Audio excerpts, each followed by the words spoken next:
Boa noite a todos, graça e paz. Nós vamos então hoje começar um novo estudo no Novo Testamento. Agora será na carta de João, Evangelho de João. Então você fique sabendo que você precisa ler a carta de João, o Evangelho de João, tá bom? Então a partir de hoje você leia João, para que na próxima aula você esteja familiarizado com a carta de João, o Evangelho de João. Hoje será apenas uma aula introdutória. Eu vou dar apenas um pequeno esboço do Evangelho de João, para que você tenha uma noção mais ou menos do que a carta trata e do que é o Evangelho de João, tá bom? Então hoje nós vamos começar estudando o Evangelho de João e nós vamos então tentar entender um pouco do Evangelho. Por que eu escolhi o Evangelho de João? Porque nós temos no Novo Testamento, nós temos 4 evangelhos. Nós temos Mateus, Marcos, Lucas e João. Eles são chamados de evangelhos sinóticos. Mateus, Marcos e Lucas são chamados de evangelhos sinóticos. Por quê? A palavra sinótico significa resumo ou uma pequena explanação. Então Mateus, Marcos e Lucas mostra uma pequena explanação da vida de Jesus, ok? João não. João ele é mais amplo. João ele é mais expansivo. Então quando você lê o Evangelho de João, você vai ver que João ele trata de alguns detalhes que Mateus, Marcos e Lucas eles não tratam. Por exemplo, quando você lê o Evangelho de Mateus, você vai ver que Mateus ele mostra Jesus como rei. Sempre aparece a palavra rei no Evangelho de Mateus.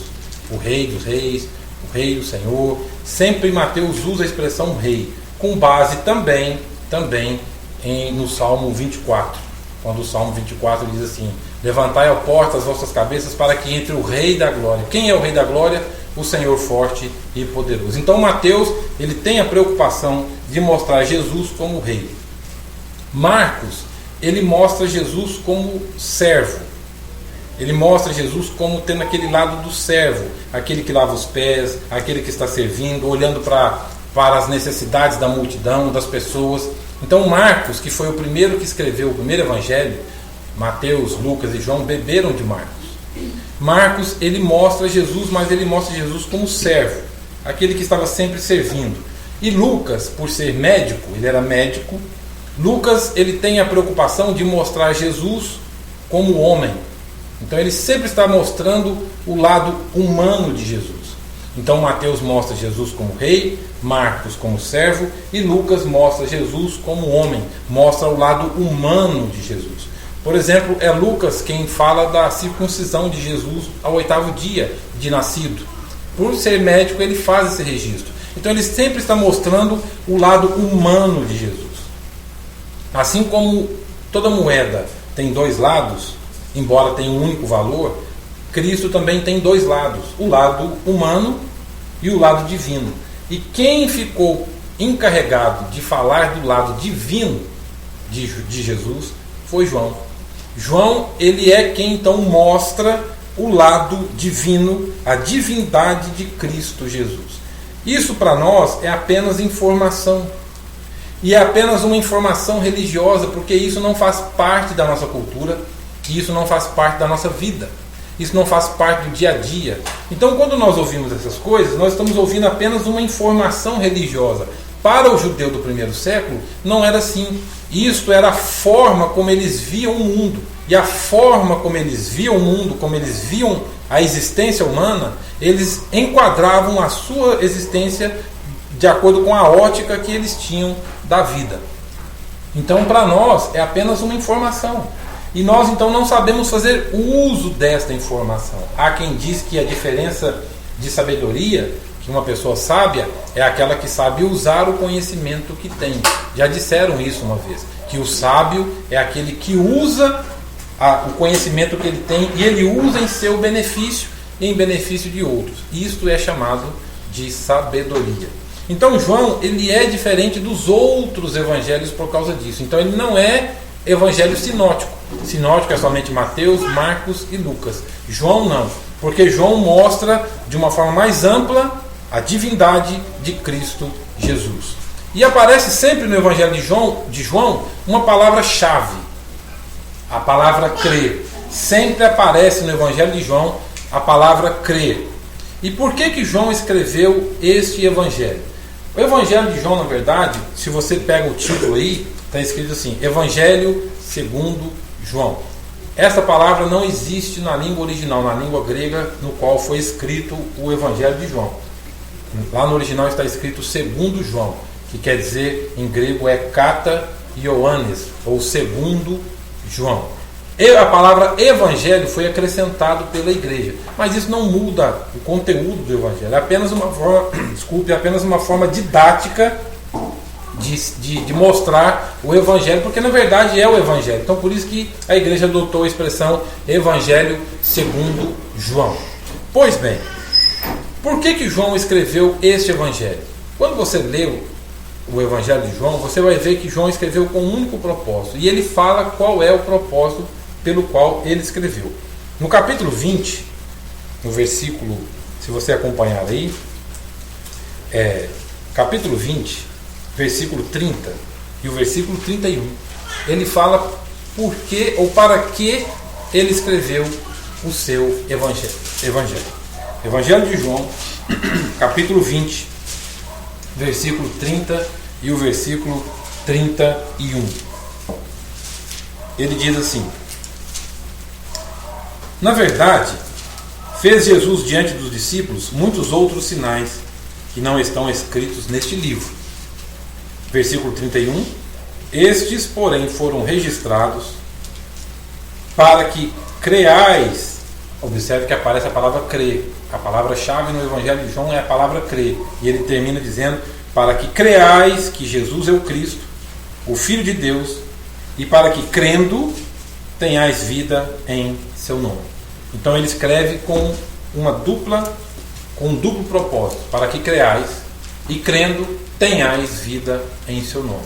Então ele está mostrando a razão e ele está mostrando a vontade ou a emoção no seu evangelho. Ele está dizendo, eu escrevo para que vocês creiam, e quando creem, vocês tenham vida e tenham vida em seu nome. Então João está enfatizando o tempo todo a divindade de Cristo Jesus. O Evangelho de João, ele não mostra em nenhum momento as parábolas de Jesus. Ele é o único evangelho, é o único escritor dos 4 evangelhos que não registra as parábolas de Jesus. Por quê? Porque a ênfase dele era outra. Ele repete 7 vezes 7 expressões que Jesus usou. Então toda a carta está circulando em volta de 7 expressões que Jesus usou. A expressão eu sou.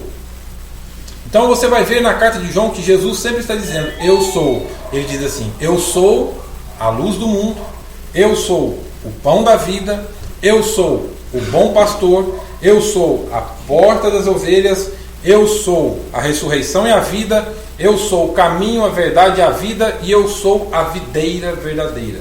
Jesus usa essa expressão 7 vezes. E João pincela essas 7 expressões que os outros não fazem, e João mostra isso para mostrar a divindade de Cristo Jesus. Porque ele pega essa frase de Jesus, eu sou, e ele traz essa frase, e ele vincula essa frase com uma expressão que Deus usou para Moisés, quando Moisés pergunta assim, qual é, ou em nome de quem que eu vou falar com o faraó? E Deus disse, em nome do eu sou. Diga que eu sou te enviou. Que essa expressão em hebraico é Yavé. Aí João pega essa expressão e João diz assim, ele é o Deus do Velho Testamento encarnado. Então João está mostrando o tempo todo a divindade de Cristo Jesus. Ele tem por ênfase mostrar o tempo todo a divindade. Repetindo, Mateus mostra Jesus como rei, Lucas como homem e Marcos como servo. João está mostrando a divindade de Jesus. Não é uma divindade religiosa, é uma divindade existencial. Ele é Deus. Então João está tendo essa preocupação de mostrar a sua divindade. Pois bem, o capítulo 1 de João, abra sua Bíblia aí. João ele começa mostrando a divindade de Cristo. E no capítulo 1 de João, João ele pega emprestado uma expressão que era muito conhecida do primeiro século. É o que eu repito, para nós isso é apenas informação, porque isso não faz parte da nossa comunhão, da nossa relação com Cristo Jesus. Nós queremos apenas a informação religiosa, nós queremos apenas a informação teológica, mas isso não faz parte do nosso modo de vida. Para o judeu era o contrário, para o judeu fazia parte da forma como ele se relacionava. Então João está escrevendo para um povo que precisava ouvir isso, certo? Então Jesus para nós ele é motivo de debate, de discussão, de falar se ele é Deus ou não. Cada religião tem um ponto de vista de Cristo Jesus, cada religião tem uma ótica acerca de Cristo, cada pessoa tem um conceito de Cristo Jesus. João não tem isso. João ele está mostrando e enfatizando a divindade, ele está mostrando isso. No capítulo 1, o versículo 14, João ele usa uma expressão que era importante tanto para ele quanto para os seus ouvintes. No capítulo 1, versículo 14 do Evangelho segundo João, ele diz assim: e o Verbo se fez carne e habitou entre nós, cheio de graça e de verdade, e vimos sua glória, glória como do unigênito do Pai. Nesse único versículo, João resumiu todo o Velho Testamento. Em um único versículo, João resumiu todo o Velho Testamento. É impressionante como que João teve a habilidade, orientada pelo Espírito Santo, é lógico. Em um único versículo, ele resume o Velho Testamento. Tudo que o Velho Testamento falava de Cristo Jesus, João ele pega e resume em um único versículo, numa única expressão. João ele consegue colocar isso de uma forma muito clara e muito didática. Ele diz no versículo 14, e o Verbo. A palavra grega aí no original, porque eu sempre falo a palavra grega, porque o Novo Testamento foi escrito na língua grega. Era chamado de grego comum, chamado de koiné, que era comum. Koiné. Então, João ele escreve, só que existia um filósofo que influenciou muito aquela região, um filósofo chamado Heráclito. Heráclito, ele é, em potencial, o pai do batismo por imersão. Porque Heráclito, 542, 43 anos antes de Cristo, Heráclito, junto com Anaximenes, Anaximandro, foram os filósofos que mudaram a forma filosófica de ver a vida. Porque até Anaximenes, Anaximandro e Heráclito, a filosofia olhava para a vida e eles acreditavam que existiam deuses e titãs. Eles acreditavam que existiam deuses e titãs. E esses deuses e titãs, e os principais deuses eram quem? Zeus, Hades e aquele deus do mar, que eu esqueci o nome. Poseidon. Muito obrigado. Poseidon. Os três principais: Zeus, Hades e Poseidon. Na luta celestial, de acordo com a mitologia grega, esses três deuses lutaram contra os titãs. E uma luta de 10 anos, depois de 10 anos de luta, os deuses venceram os titãs. Aí Zeus ficou responsável pela terra e pelo céu, Hades ficou responsável pelo submundo, daí na sua expressão Hades, que algumas pessoas traduzem como inferno, e Poseidon ficou responsável pelo mar.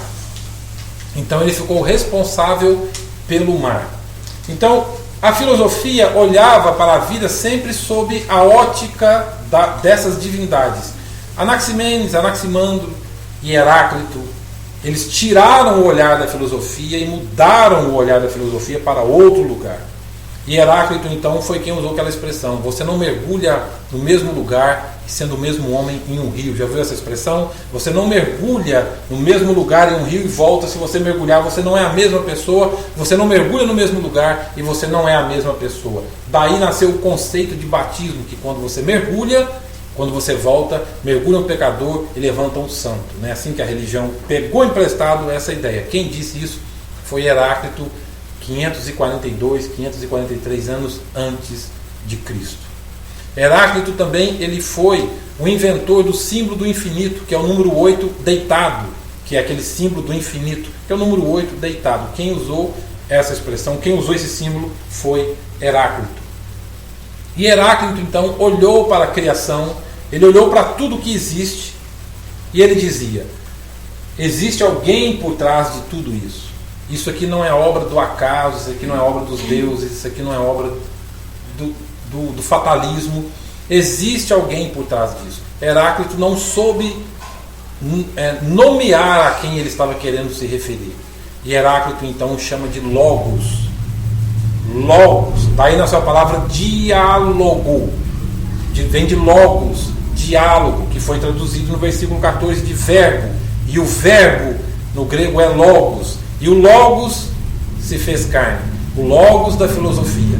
João está atingindo o judeu e João está tentando atingir o filósofo, porque filosofia era conversa de esquina. Filosofia acontecia nas esquinas, nos bares, onde tinha pessoas, havia conversa de filosofia, sobre o que é a vida, o que é o homem, para onde iremos, de onde viemos, para onde vamos. Então isso era assunto da filosofia. A nossa cultura, nós não pensamos filosoficamente. Nós pensamos no capítulo da novela, nós pensamos na partida de futebol, nós pensamos na vida das pessoas. Isso faz parte da nossa cultura. Na cultura do primeiro século era diferente.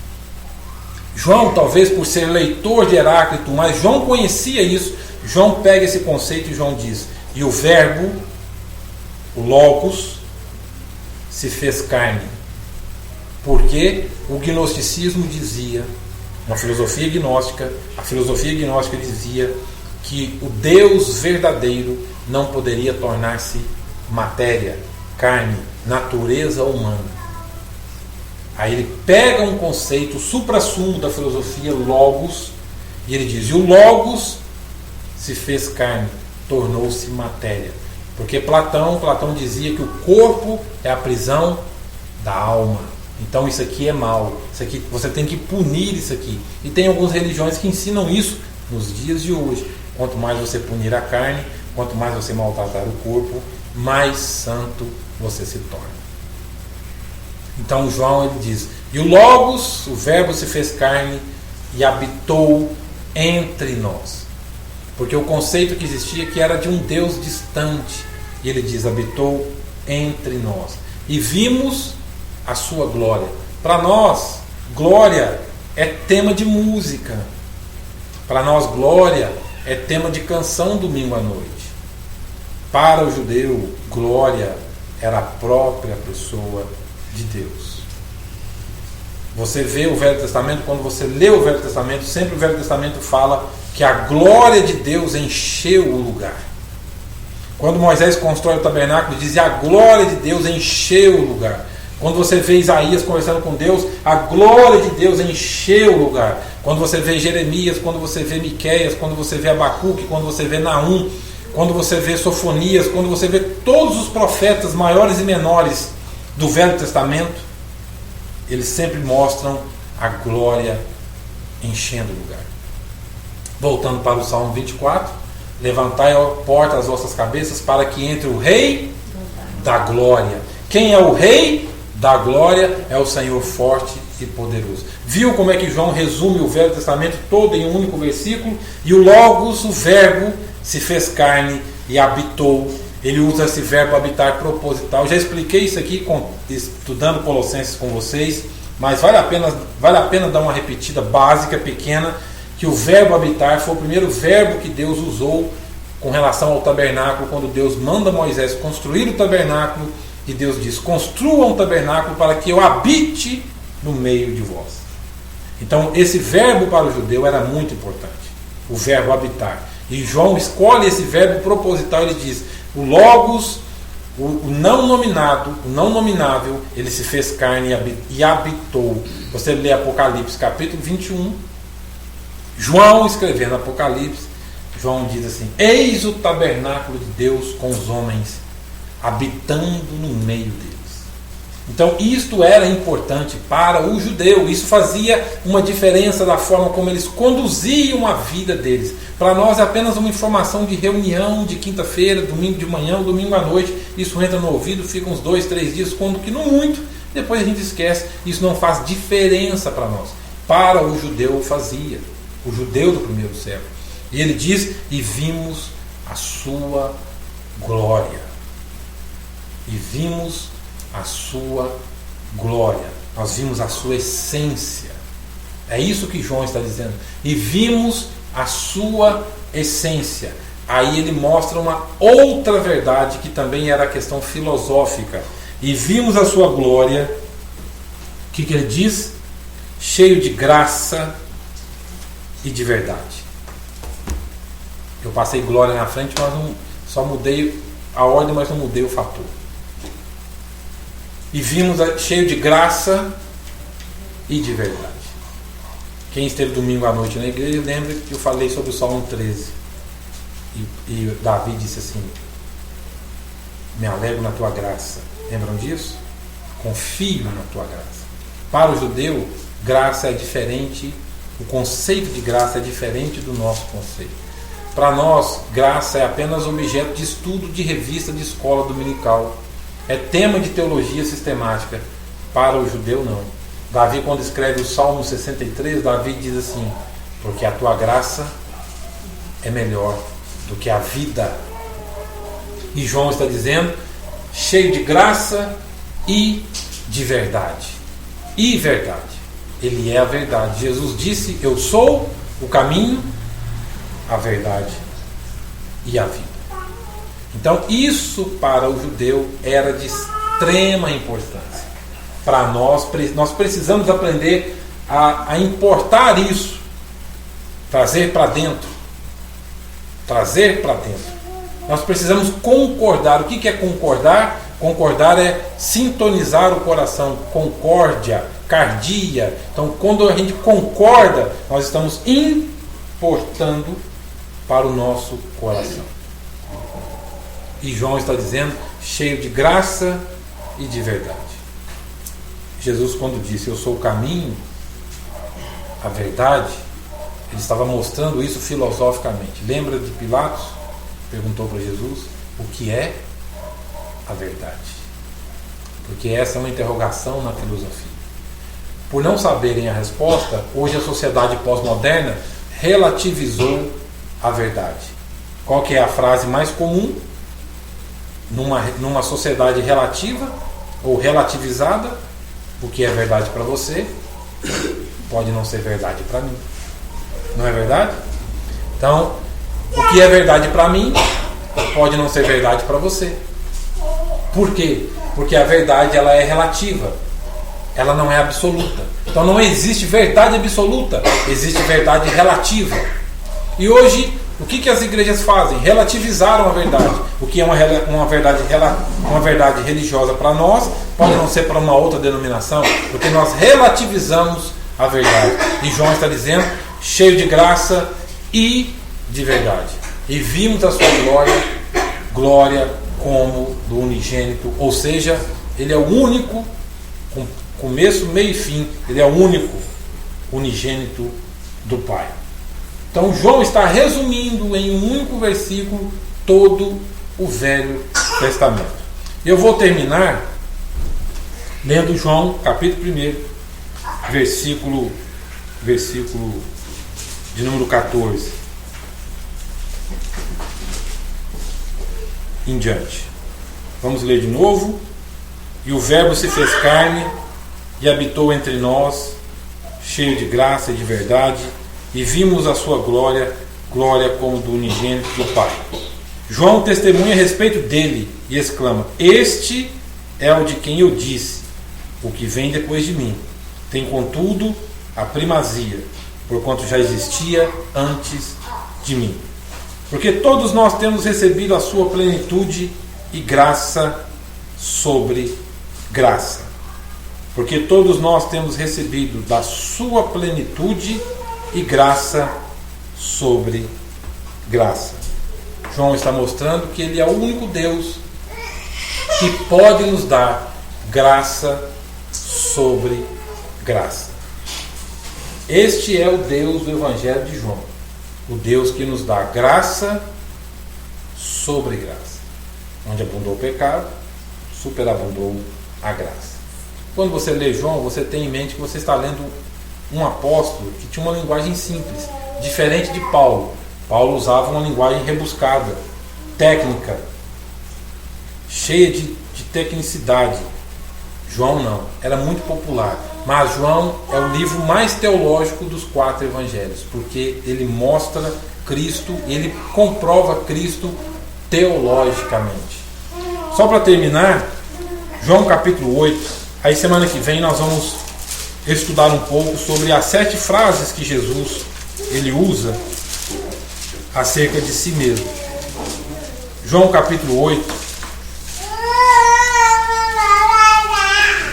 João capítulo 8. Evangelho de João capítulo 8. Só para vocês terem uma ideia, capítulo 8, versículo 55. João capítulo 8, versículo 55.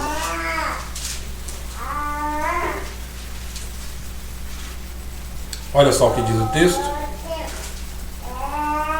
Entretanto, vós não o tendes conhecido, eu, porém, o conheço. Jesus dizendo: se eu disser que não o conheço, serei como vós, mentiroso, mas eu o conheço e guardo a sua palavra. Abraão, vosso pai, agora está a provocação que Jesus faz. Isso para o judeu foi terrível. Versículo 56. Abraão, vosso pai, alegrou-se por ver o meu dia, viu-o e regozijou-se. Versículo 57. Perguntaram-lhe, pois, os judeus: ainda não tens 50 anos e viste Abraão? Respondeu-lhe Jesus: em verdade eu vos digo, antes que Abraão existisse, eu sou. Por que Jesus disse isso e João está mostrando isso? Porque quando Deus visitou Abraão, 3 pessoas foram até Abraão. Há uma linha da teologia que diz, é uma linha da teologia baseada em uma hipótese. Então, repito, hipótese. Que quem visitou João, quem visitou Abraão, foi a Trindade. Mas isso é uma hipótese. A verdade, o fato é que Deus visitou Abraão com mais 2 pessoas. E Deus conversou com Abraão. Aí Jesus disse: Abraão viu o meu dia e regozijou-se. É esse dia aqui, quando Abraão intercede por Sodoma e Gomorra, intercede por Ló em Sodoma e Gomorra. Aí Jesus disse: ele viu o meu dia e regozijou-se. Antes que Abraão existisse, eu sou. Essa expressão para o judeu era muito importante. Para nós é apenas informação. Então, quem é Jesus no Evangelho de João? É Deus. É o Deus que está revestido de graça e verdade e cheio de glória. É o Deus que habita entre os homens. Isso é importante nós sabermos. Deus ele não está interessado em culto. Deus em Cristo está interessado em pessoas. Lembre-se disso. Fique com essa frase. Jesus, o Deus do Evangelho de João, não está interessado em culto. Ele está interessado em pessoas. Não em culto, não no rito, não na frequência religiosa, mas ele está interessado em corações, está interessado em vidas, está interessado em almas, está interessado em pessoas. Que Deus nos abençoe. E semana que vem a gente continua estudando o Evangelho de João. Vamos colocar de pé e vamos orar. Vamos orar, agradecendo a Deus pelo Evangelho de João. E eu faço um pedido. É importante isso para você. Para mim não, porque eu estou familiarizado, leio de vez em quando, constantemente. Para mim é fácil, mas é preciso que você leia. É preciso que você leia o Evangelho de João. Leia o Evangelho de João. Sintonize a sua mente com o Evangelho de João. Faça um retrospecto do que você ouviu aqui. Leia as 7 expressões que Jesus usa. São 21 capítulos. Vale a pena você ler, porque aí quando a gente for convivendo com a carta de João ao longo daquele tempo que é necessário para estudar aqui, vocês vão aprender e compreender muita coisa. E aprenda a importar isso, a colocar isso no seu concórdia, no seu coração. Concorde com isso, alinhe sua vida. Tenho certeza que você irá aprender, crescer e mudar, em todos os sentidos, existencialmente e espiritualmente falando. Se isso foi importante para o judeu do primeiro século, por que para nós também não possa ser? Tá bom? Então vamos orar, vamos agradecer a Deus pelo Evangelho de João, agradecer a Deus pela vida e agradecer a Deus pela vida da nossa irmã Coraci, que pela graça e misericórdia Deus está concedendo a ela mais um ano de vida. Não é isso? Que Deus abençoe, viu, nossa irmã Coraci, muito querida. Vamos orar. Bondoso Deus, graças te damos pelo Evangelho de João, que tem muito a nos ensinar, que há muito para se extrair, que há muito para aprender e praticar. E nós te pedimos, ó Espírito Santo, revele-se a nós através desta carta. Revele a tua vontade, abra a nossa mente, o nosso entendimento através desta carta. Faça com que nós mudemos de vida, de pensamento, da forma como vemos a vida e a nós mesmos e as pessoas através do estudo da carta do Evangelho de João. E nós também te pedimos pela nossa irmã Coraci, a quem o Senhor concede por tua misericórdia e graça mais um ano de vida, que o Senhor continue, ó Deus, sustentando, visitando e abençoando a tua serva, os teus filhos, ó Deus, netos e toda a sua família. Nós te pedimos assim, com a graça e a misericórdia de Cristo, ó Deus, sobre nós, porque em Cristo nós sabemos que nele habita a graça, a verdade e toda a plenitude da glória de Deus. Nós te pedimos assim, no nome de Cristo, o nosso Senhor e o nosso Salvador. Amém. Amém. Amém. Amém. Deus abençoe, muito obrigado e até quinta-feira que vem, com a graça e a misericórdia de Deus.